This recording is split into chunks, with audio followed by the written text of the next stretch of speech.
Hello and welcome back to Kester's Forest. Now, I haven't been here for a while because I've been very busy and I've also had quite a bit of difficulty getting some of my projects completed. So it's a sunny day.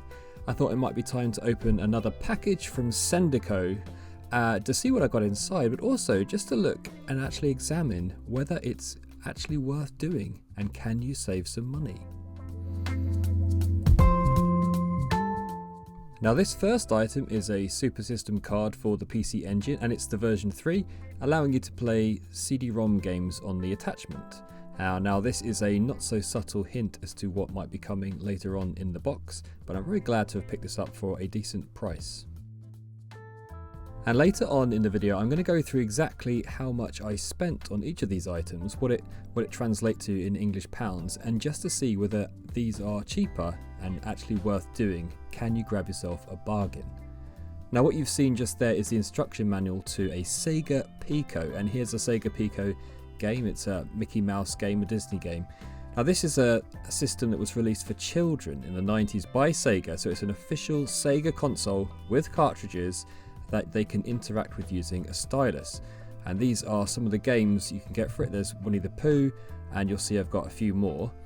And as a collector of systems, I really wanted to get my hands on this one because it's an official Sega console that I saw at an expo once. I just thought it'd be fun to have a look at. This is Sailor Moon. And Sailor Moon is very big in Japan, not so much in the West, but it seemed like a good game to get hold of, you know, a big name title. And here's Super Darius for the Super CD-ROM, another not so subtle hint about what is to come, but I got this for, again, a decent price. And Sonic CD, which in the UK, you know, goes for quite a bit of money. It's quite expensive to get hold of, but this is the full package, and I actually love the Japanese artwork here. But if you look on CEX in the UK, you can see it's £70 boxed, or even £100 if you get a really good condition copy.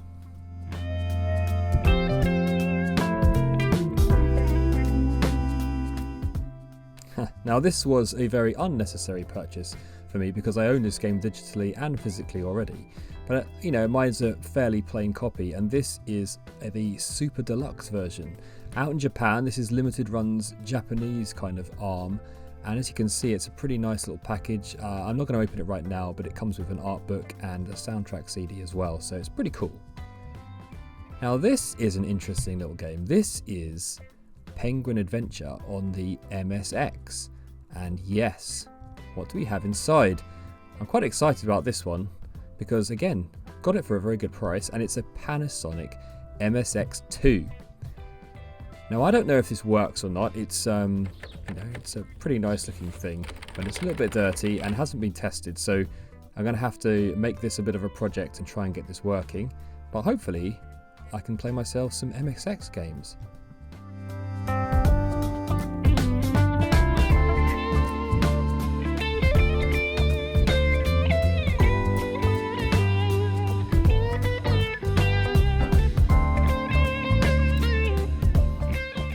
So we've seen the games, we've seen the manual. Here's the actual console itself. This is a Sega Pico, and it comes in a few different colours. This one's obviously the yellow and red and blue. It's in pretty good nick. I think the cable on the stylus needs a bit of work, but yeah, it's pretty cool. And you can see it's pretty chunky for a kid. It's fairly robust, and you've got a controller port there and video and audio out and a power supply. So fairly basic in function, but it's a standard console, and I'm looking forward to plugging this into the TV and seeing what we got.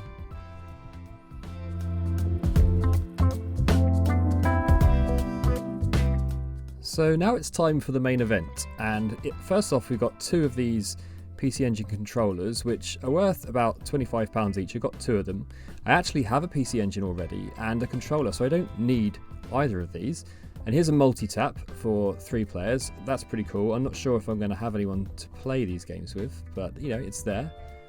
And here we've got ourselves a System CD card too, another game, and Shinobi. And this game itself is worth, you know, a little bit. It's not too expensive, but on its own like that, yeah, you could pay about £40 for that. So I'm pretty happy. Now the actual console itself, which is in this interface unit. You can see the instructions here.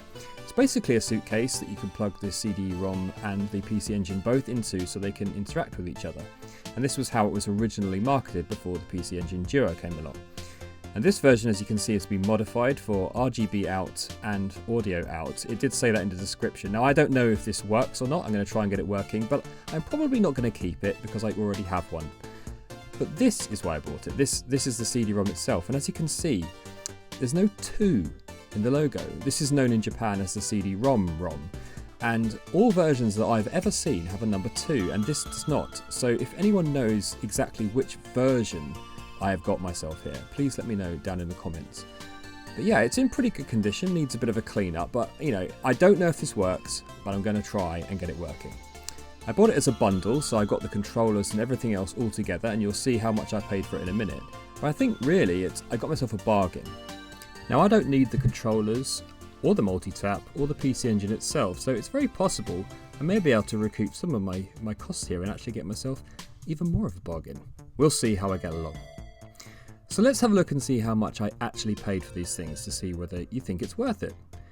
So the MSX itself I paid £42 for, and Penguin Adventure I paid about £20 for, so I think that all in all, that's pretty good.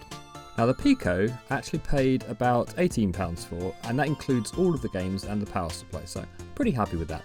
Now this game, Cuphead, was only available on Amazon, but I was able to purchase it through Sendico for about £30, which again, that's about right. And Sonic CD is about £25 when you translate it into English money, and when you look at CEX at prices between £70 and £100, that's not bad at all. But this PC Engine bundle I only paid £88 for, and $15 for Darius. So if you consider I might sell some of that, that's not bad really at all. So in total I paid about $240 plus $60 for shipping, which comes to about £300. And all in all, I think that's a bit of a deal. Thanks for watching, take care of yourselves, and I'll see you next time on Kester's Forest.